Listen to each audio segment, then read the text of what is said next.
Hatırlarsanız bir gazeteci Birleşmiş Milletler Genel Sekreterine Kürtlerle ilgili soru sormuştu.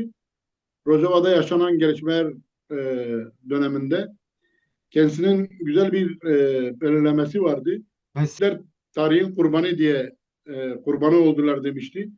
Şimdi aslında diplomasiyi konuştuk. Bu programda da aslında bugünkü e, gördüğümüz videolar, işte resimler, İlhan Ahmet, Mazlum Abdi ve Marco Rubio, yine Macron. Fransız Cumhurbaşkanı Emmanuel Macron, aslında bu bize şunu gösteriyor.